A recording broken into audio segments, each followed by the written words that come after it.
Okay. Yes. Okay, cool. Hello. How are you? Great yourself. I'm well, thank you.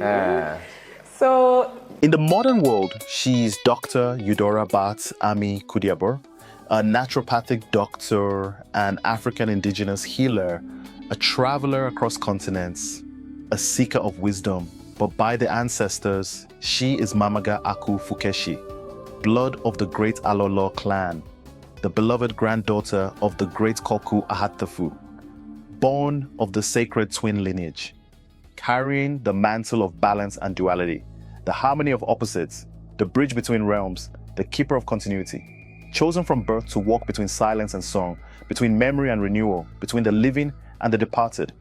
Others call her Mamaga Edo, the curator and keeper of history, the rebirther of ancient tradition.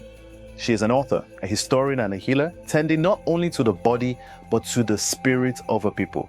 Her hands restore health, her words restore memory, her presence restores covenant. She has journeyed across Africa, immersing herself in the richness of its cultures. From the deserts to the forests, from the rivers to the mountains, she listens to the silence of the elders, learns from healers, and carries forward the wisdom of drums, chants, and sacred herbs. She is both scholar and spirit bearer, both traveler and rooted flame. When she speaks, the ancestors lean closer to listen. When she walks, the ground remembers, trembling with the rhythm of dances long performed. She is not merely a witness to history. She is its living voice, its custodian, its eternal flame. Ready yourself as she takes us through the history of The airway. and across the threshold of Tortsogbeza. where the living and the departed meet, where tradition is reborn, and where the covenant between past and present is renewed.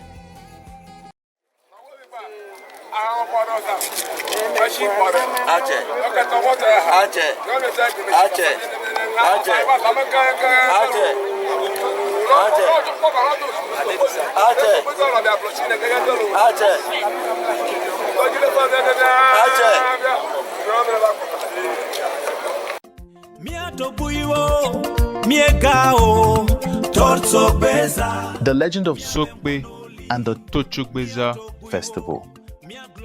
A river that remembers the air over the Volta River is thick with more than just humidity. It carries the weight of a 500-year-old secret. As the sun dips behind the horizon in Sope, casting a golden glow over the lower Volta Bridge, the water begins to hum. This isn't just a waterway, it is a sacred archive. Every April, the world descends upon this small town on the west bank to witness Tortsogbeza, a spectacle of survival, spirituality, and the unbreakable human spirit. The Odyssey from Nigeria to Benin and the walled city. To understand Sope, one must understand the Ove migration. In the 15th century, the ancestors moved through Nigeria, specifically regions like Oyo and Ife. They were a people on a continuous journey, moving westward to settle in Ketu in the modern-day Republic of Benin. In these lands, they established communities and gathered strength before their journey led them further west to establish a major unitary government at Notae, Togo. In the 17th century, a dark shift occurred upon the death of the ruler, Ago. His son, King Agokoli, ascended the throne and transformed the sanctuary into a place of tyrannical oppression. Under his reign, life became an endurance test of blood and iron, the wisdom of the hidden sages. King Agokoli ordered the people to build the city's walls with mud, glass, rocks, and thorns, using only their bare hands and feet. He also commanded his soldiers to kill all the elderly people because they were giving the people wisdom, experience, and deep counsel. But the people, recognizing that a tribe without its roots is lost, managed to hide a few wise ones in the bush where they would go and seek secret counseling from.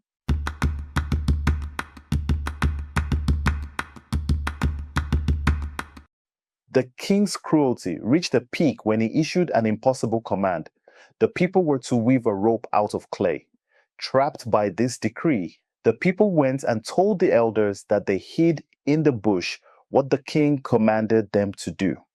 The wise elders told them to go back to the king and ask him to show them a sample, because it is out of the old that the new is created. That was when the king realized that such profound wisdom definitely came from an elder. Infuriated, he intensified his cruelty with the aim of making the people confess where they hid the sages. But the people did not. They found an unshakable strength in their hidden mentors, a bond forged in the shadows of tyranny. To the people, these elders were not just survivors. They were the living maps to their future. This devotion was so absolute that they would rather endure indescribable torture, beaten, starved, and broken under the sun of Nortie than reveal the location of the bush where their sages lay hidden. Every lash of King Agokoli's whip was met with a defiant silence, for they knew that to betray their elders was to betray the soul of the Uwe itself. The great escape, the drum and the sword. It was during this distress that the legendary Tortsogbeza, a figure of immense spiritual power, became the vital link between the people and their hidden roots. Tortsogbeza was the main person secretly visiting hidden sages in the bush, conveying their sacred messages and tactical advice back to the suffering community. Following the wisdom of the sages conveyed through Tsali, the people secretly advised their women and children to pour wastewater against a specific section of the wall for weeks until the clay softened. On a moonless night, the moment of liberation arrived. The men organized a massive drumming and dancing session near the palace. The thunderous rhythm of the drums and the songs of the people filled the night air, echoing through the city to deceive King Agokoli and his guards into believing the people were merely celebrating. This was a deliberate, strategic distraction.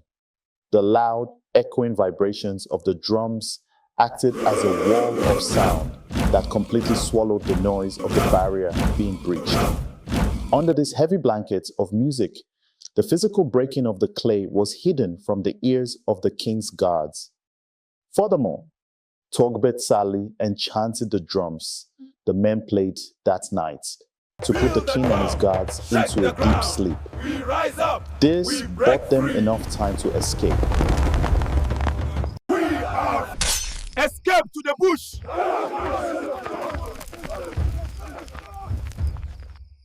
Physically breaking the barrier of their captivity. Behind this wall of sound, the women and children began their silent exodus through the carved-out wall. Only after the women and children were safe and far ahead did the men stop the music and follow.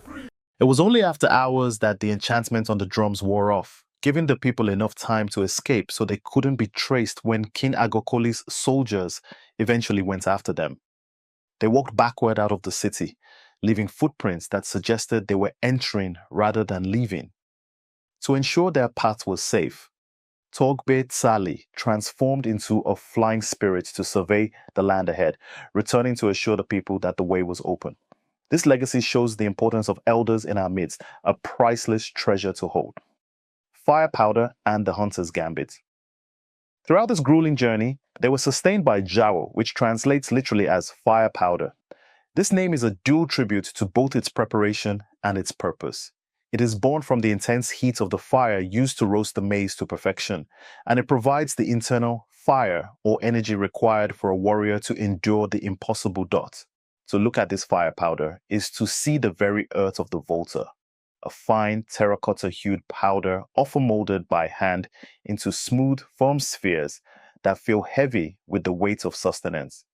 When you break a piece, it offers a velvety, slightly oily resistance due to the natural fats of roasted groundnuts, creating a living substance stable enough to last months of travel, yet delicate enough to melt the moment it touches the tongue. Punctuated by the kick of dried ginger and a secret, carefully assorted medley of healing spices, it was packed with antioxidants, anti-inflammatory agents to soothe aching joints, and thermogenic elements to ignite internal heat. It contained antimicrobial shields to protect the gut and bioavailability enhancers like piperine to ensure the body absorbed every ounce of protein from the maize. This allowed the warriors to march for days without a physical fire, fueled by the gastroprotective wisdom of the bush. To eat a piece of jao and follow it with a draught of cool water is to feel the roasted grains swell with a deep, comforting sense of satiety that anchors the body and settles the soul, a satisfying fullness so profound that to this day, jao has become the essential companion that the majority of Orwe carry as a taste of home and a shield against hunger.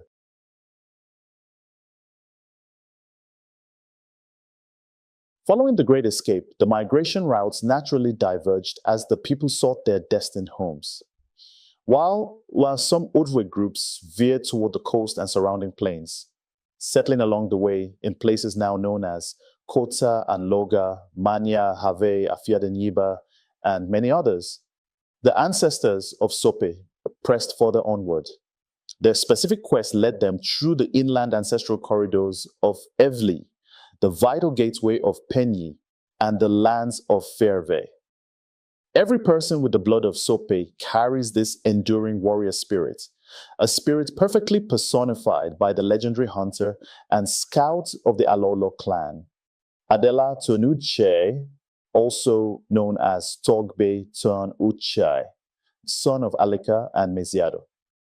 In the epical crossing between the 1800s and 1850s, he felled a plantain tree, using its buoyant trunk as a makeshift floater to drift across the dangerous currents from Sogakofe to Sope.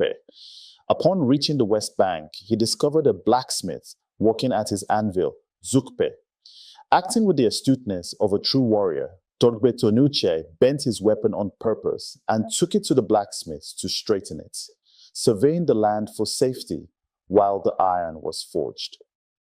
To ensure the safety of his people, Adela Tonuche performed a spiritual survey of the area.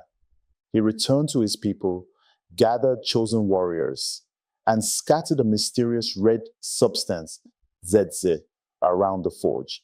This was done with a peaceful yet cautious heart to check if there were other people hidden in the land aside from the blacksmith. Seeing this powerful omen and recognizing the spiritual authority of the newcomers, the blacksmith fled of his own accord. The Alolo clan was the first among the group to arrive on the land, which Adela Tonuchai established and named Sope, the meaning of Sope, the thunderstone. The name Sope translates to thunderstone. This name was chosen because the land was found to be filled with these sacred, smooth, and spiritually charged stones. In our tradition, thunderstones represent divine presence and absolute protection. By naming the settlement Sope, the ancestors declared that their home was an unbreakable foundation, struck by the power of the heavens to be a permanent sanctuary for the Alolo and those who followed. When time opens and the river remembers today, Tortsogbeza is a high-definition reenactment of that escape and the arrival of the Alolo clan. It begins with the Friday night vigil, a very beautiful night to behold. Lanterns and flames light the whole town as the people trek in jubilation from Sogakofe to Sope under the stars.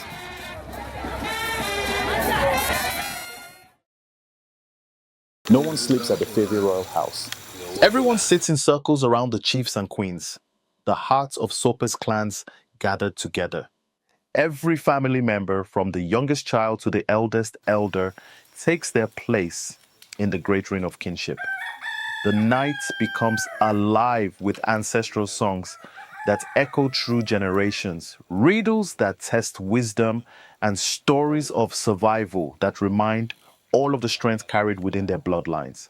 Sacred drums pulse like the heartbeat of the earth, while flutes weave melodies that rise into the night sky. The gathering continues until dawn, a living breath of memory, tradition, and spirit binding the clans of Sope in harmony.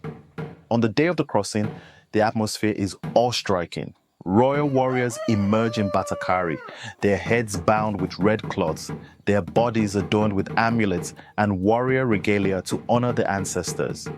In these sacred costumes, it feels as though the ancestors themselves have stepped ashore, walking among the living. What follows is a 12-hour ceremony upon the Volta River, where the waters become a threshold between worlds.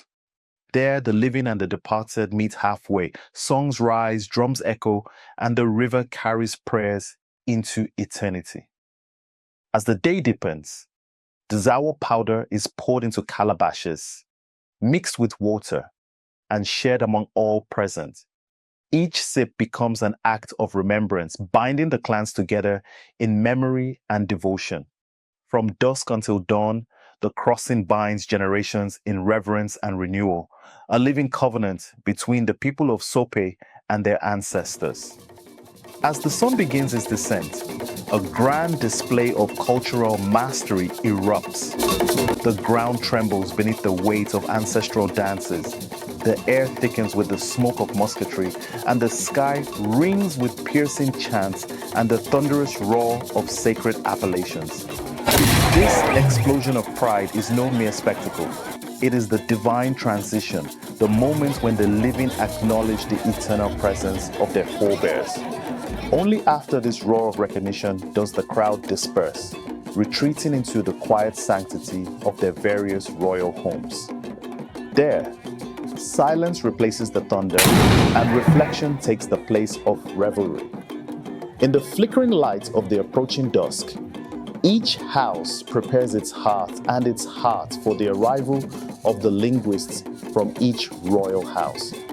Carrying the weight of history in their hands, these messengers move from family to family, each bearing the royal staff and sigil of their house as their ancestors did centuries ago. This sacred rotation confirms that every soul that entered the boats at dawn has crossed safely and is at home with their family. As the staffs are accounted for, one by one, it is a living declaration that the community remains whole and every warrior is home. The absence of a staff signifies a casualty, a sign that a royal did not make it safely across. In Sope, this ritual declares a truth the world often forgets. No one is left behind.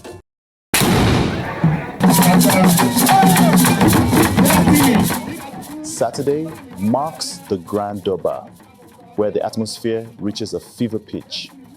Chiefs, queens, and royals from across Ghana arrive in their priceless royal regalia, in a sea of gold and hand-woven kete adorned with gold, silver, copper, crystal shells, and decorative glass beads.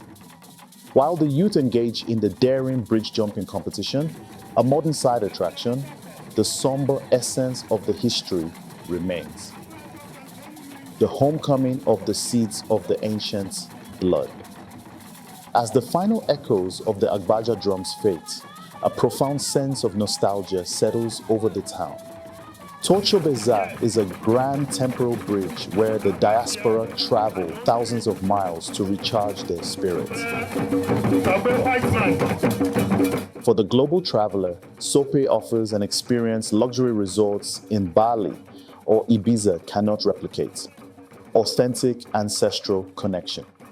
You will find world-class comfort at several luxury resorts situated directly on the lush green banks of the other side of Volta River, such as Cisneros Villa,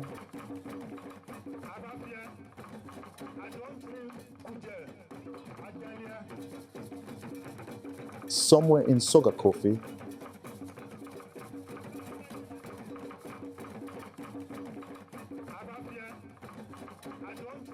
and the Holy Trinity Resort.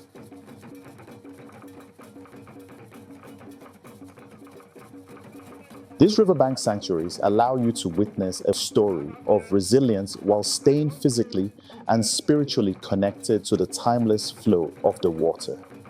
As the drums fade and the lanterns are lit along the riverbank, casting flickering shadows against the timeless flow of the Volta, you realize that Tortsogbeza is more than a memory. It is a victory. It is a living celebration of the fact that no wall is too thick to break, no tyrant too cruel to outsmart, and no river too wide to cross when you carry the wisdom of your ancestors in your heart. Sope is waiting. The river is calling. The fire powder is ready. Will you come and witness? Festival details and contact events.